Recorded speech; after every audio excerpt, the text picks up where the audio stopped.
a 9 la cifra de muertos tras el terremoto de magnitud 7,2 registrado el miércoles en Taiwán, el más fuerte en el país en 25 años.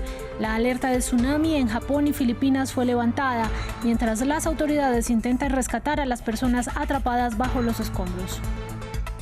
El mundo condena el asesinato de 7 voluntarios por un ataque israelí en la Franja de Gaza. El gobierno de Benjamín Netanyahu ofrece disculpas públicas por lo que calificó como un error, mientras la comunidad internacional exige explicaciones. Y estos nuevos acontecimientos de la guerra en Gaza, así como un millonario paquete quinquenal de ayuda militar a Ucrania, son los temas principales de la reunión de cancilleres de la OTAN que inicia hoy en Bruselas. El encuentro de 2 días conmemora los 75 años de la alianza militar. Bienvenidos a este resumen informativo en France 24, yo soy Daniela Blandón. Iniciamos en Taiwán, en donde continúan las labores de emergencia luego del terremoto de magnitud 7,2 que sacudió a la isla. El balance provisional, que deja el mayor sismo registrado en al menos 25 años, es de 9 personas fallecidas, más de 900 heridos y decenas de desaparecidos. Más en el siguiente informe. Los trabajadores de rescate en las afueras de Taipei inspeccionan los daños después de que un terremoto sacudiera la isla en la mañana del miércoles. El alcalde del área llegó al sitio de una fábrica que colapsó después de que trabajadores atrapados fueran sacados con vida. Había 57 personas adentro. Después de nuestra evacuación inmediata, había 3 personas atrapadas. La última fue rescatada alrededor de las 11:57 de la mañana. Hasta ahora solo hay una persona herida. El epicentro del terremoto se ubicó en la región oriental de Hualien, escasamente poblada. Los residentes locales describen el momento en que ocurrió el terremoto. Todo simplemente cayó hacia un lado, cosas cayeron del edificio, todo está dañado. En Taipei, los rascacielos de la ciudad temblaron y se balancearon.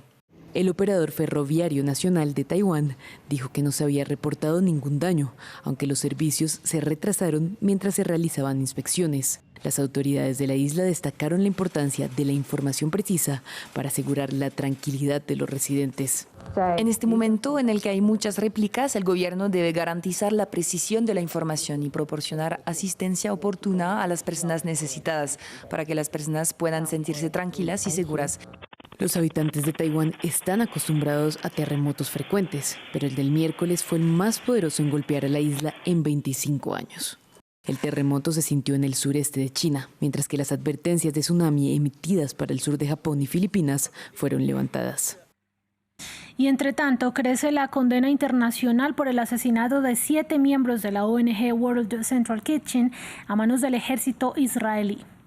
Mientras la cifra de muertos en el enclave palestino desde que inició la guerra el 7 de octubre roza los 33.000, 59 de ellos en las últimas 24 horas, la atención se centra ahora en los trabajadores humanitarios de diferentes nacionalidades muertos tras un ataque aéreo que impactó el convoy en el que se movilizaban.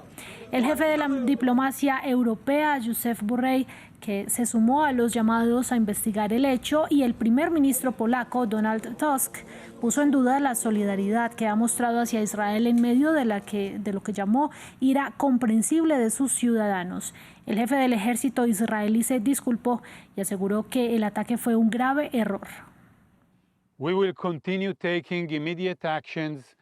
Continuaremos tomando medidas inmediatas para garantizar que se haga más para proteger a los trabajadores de ayuda humanitaria. Este incidente fue un grave error. Israel está en guerra con Hamás, no con el pueblo de Gaza.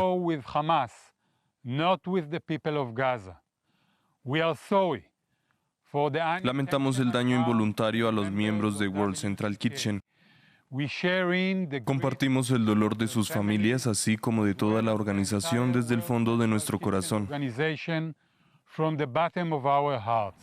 Y mientras algunas ONG abandonan Gaza tras el ataque al convoy del World Central Kitchen, complicando la llegada de ayuda humanitaria, más suministros llegan por tierra al sur del enclave.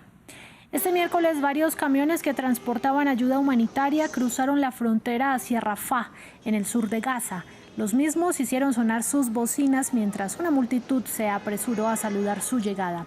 Días atrás, la Corte Internacional de Justicia exigió a Israel dejar de impedir el acceso de ayuda al enclave. Y la OTAN, la Organización del Tratado de Atlántico Norte, cumple 75 años y los conmemora con una reunión de cancilleres de 2 días en Bruselas. Durante su ingreso al encuentro, varios ministros se refirieron al ataque israelí que mató a 7 trabajadores humanitarios, mientras que el secretario general de la OTAN, Jens Stoltenberg, se manifestó en torno a Ucrania y la necesidad de un acuerdo que garantice más ayuda militar para Kiev en los próximos años. Sobre la mesa está la propuesta de crear un fondo por 5 años de 100.000 millones de euros. Lo que es obvio es que necesitamos más dinero para Ucrania y lo necesitamos durante muchos años. Y la idea de discutir ahora un marco, compromisos y un marco institucionalizado para el apoyo es garantizar una mayor previsibilidad y más confianza en que el dinero llegará todos los meses, todos los años a largo plazo.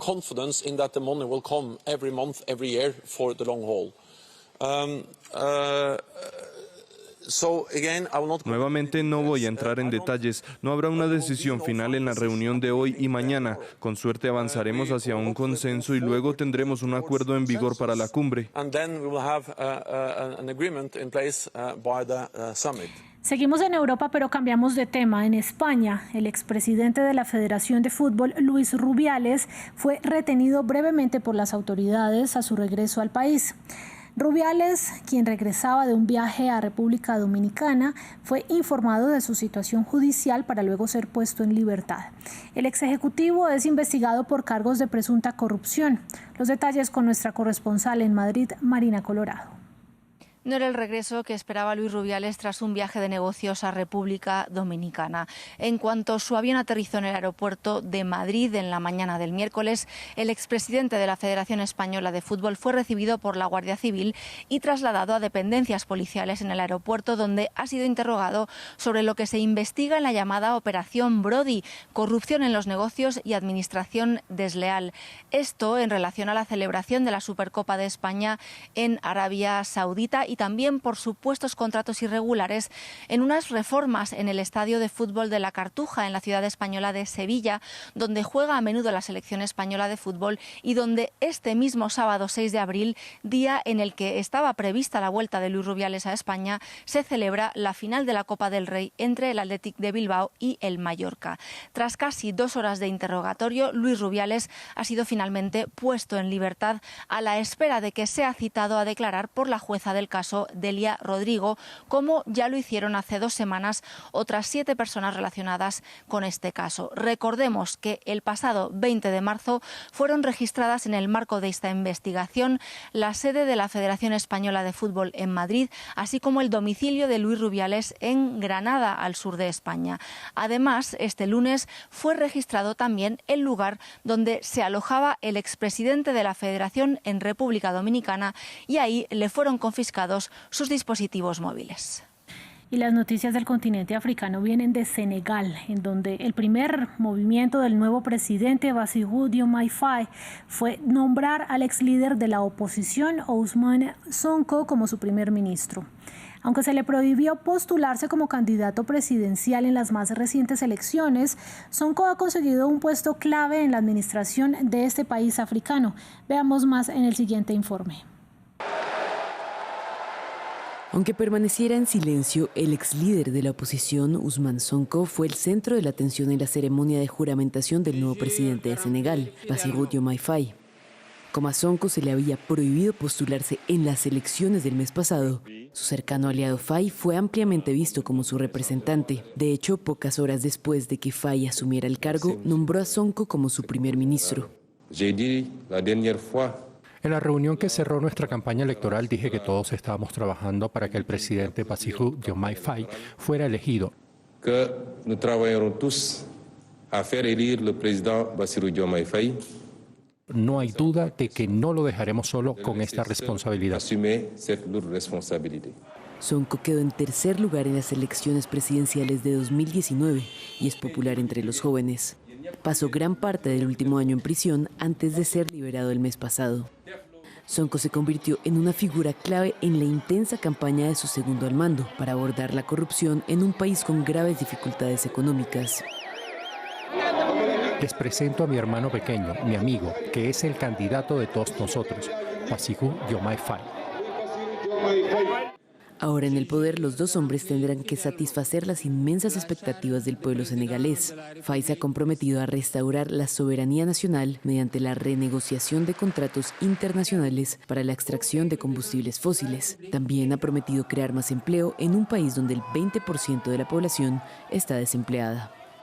En América Latina, concretamente en México, la campaña para las elecciones del próximo 2 de junio está marcada por una ola de violencia.